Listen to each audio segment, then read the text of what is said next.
As I've begun to establish morning and evening routines, I've made it a goal to start writing in a journal.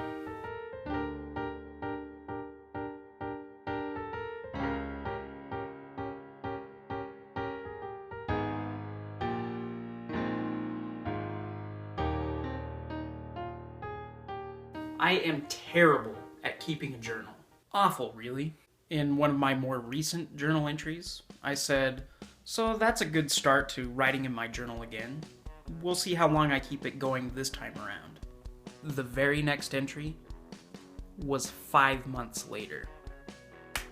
And that's pretty descriptive of my relationship with journaling throughout my life. And that's partly because up until recently, I didn't see any benefit.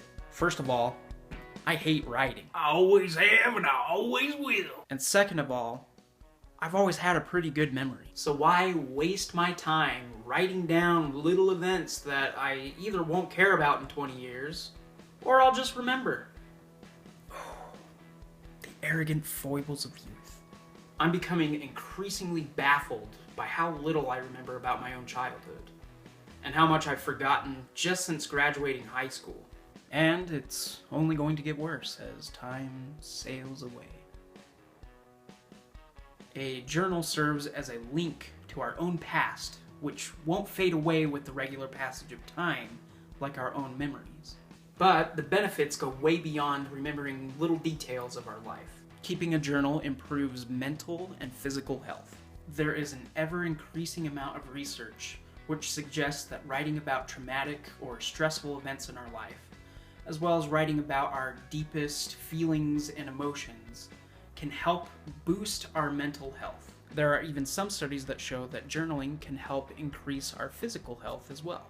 Writing in a journal provides a safe place for us to express emotions that we might otherwise bottle up.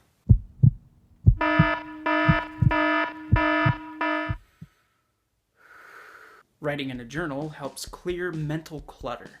As you go about your day, there are plenty of problems that just pop up along the way. Like daisies! Some are minor. Need to change the light bulb. And some are more major. How am I gonna pay rent this month?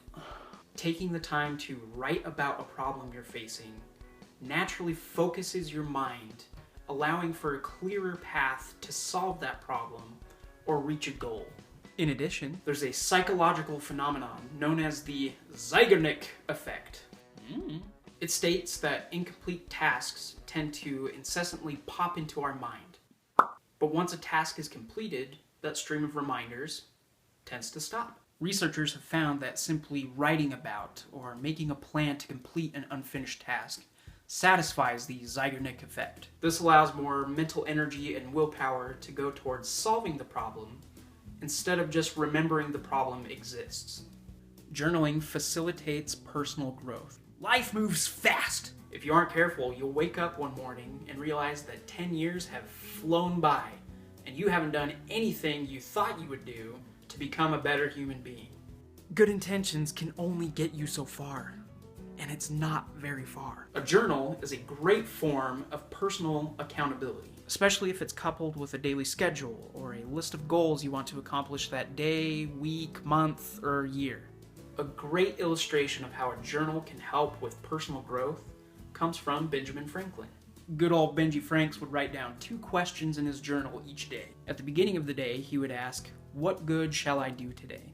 Then, at the end of the day, he would ask, "What good have I done today?" If you know that you have to answer for the events of the day, you're more likely to actually work on your goals or help others around you, instead of sitting on the couch and watching an extra episode of The Simpsons. Probably. The Simpsons is pretty good. Writing in a journal regularly promotes a state of mindfulness. If you know you have to write in your journal tonight, you're going to be more aware of what happens to you throughout the day, so that you actually have something to write about. Living in the moment, with ties to the past and hope for the future, is a great way to live. Of course, this is just a small list of the benefits that can come from writing in a journal. The list could go on and on and on. So here's my goal. I'm going to write in my journal every night. Here's the plan. I've written down journaling as part of my evening routine. So, starting at 10:15 every night, I'm going to pull out my journal and start writing. There are a lot of different ways to keep a journal these days. A lot of different ways to keep a journal these days. Woo! Good old pen and paper, using a word processor. A journaling app like Day One, which I've used and actually like. You can start a blog, you can make an audio journal, a video journal, and there are even ways to use Facebook and Instagram as a journal if you really want to.